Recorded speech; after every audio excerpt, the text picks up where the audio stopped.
హల్లెలూయా! దేవునామానికి మహిమ కలుగును గాక. ఈరోజు దేవుని యొక్క ప్రవచనం అంటే దేవుని యొక్క వాక్కు, దేవుని యొక్క వాగ్దానం, దేవుని యొక్క మాట. ఈరోజు దేవునితో మాట్లాడుతూ ఉన్నాడు స్పష్టంగా. ఈ ఉదయకాలమే మీరు లేచారా? సో మీ యొక్క పనులకు మీరు సిద్ధపడుతుండగా దేవుడు స్పష్టంగా ఈరోజు మీకు తెలియజేస్తున్న ఆయన యొక్క ప్రవచన వాక్కు. చూడండి, మార్కు సువార్త 10వ అధ్యాయము 52వ వచనము.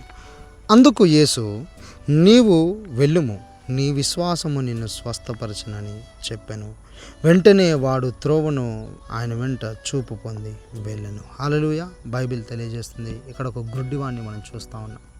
ఎప్పుడైతే యేసు ప్రభువారు నువ్వు విశ్వాసముతో వెళ్ళు, నీ విశ్వాసం నిన్ను స్వస్థపరుస్తుంది అని చెప్పగానే ఆయన చెప్పిన మాట విశ్వసించి వాడు వెళ్తుండగానే దారిలోనే వాడి యొక్క కన్నులు బాగుపడ్డాయని బైబిల్ స్పష్టంగా తెలియజేస్తుంది.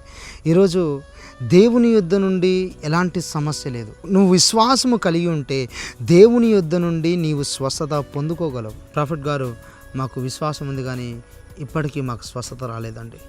మాకు విశ్వాసం ఉంది కానీ మేము ఈ కార్యం చూడట్లేదండి. మాకు స్టిల్ మేము 20 సంవత్సరాల నుంచి క్రైస్తవులుగా ఉన్నాం, మా జీవితంలో దేవుని కార్యాలు జరగట్లేదని అంటూ ఉంటారు.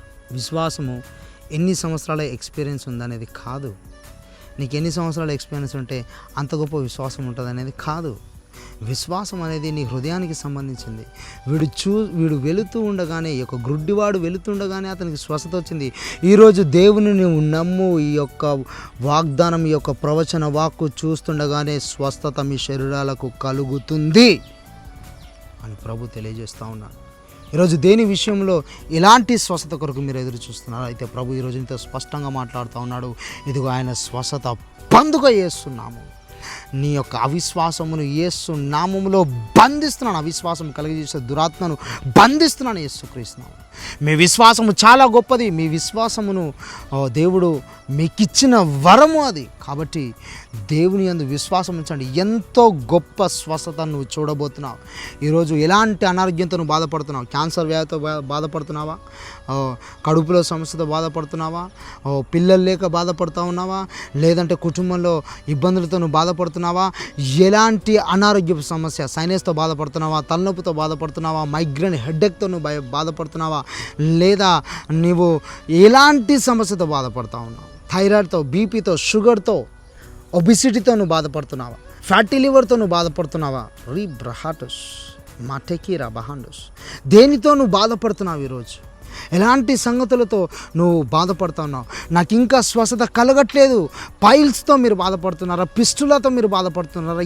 ఏ సమస్యతో మీరు బాధపడుతున్నా సరే, ఈరోజు ఈ ప్రవచన వాక్కు మిమ్మల్ని స్వస్థపరుస్తుంది. స్వస్థతను యేసు నామములో రిలీజ్ చేస్తూ స్వస్థత కలుగునుగాక అని ఆజ్ఞాపిస్తున్నాను యేసు క్రీస్తు నామములో. ఎస్, నీ దేవుడు గొప్పవాడు, నేను స్వస్థపరచగలడు. ఎస్, నేను నమ్ముతున్నాను మీ శరీరాలకు స్వస్థత వచ్చింది. God bless you. దేవుడు మేము దీవించిన కాక ఈ యొక్క ప్రవచన వాక్కును స్వస్థతగా దేవుడు ఈరోజు మీ జీవితంలో స్థిరపరచును గాక. Praise the Lord. God bless you.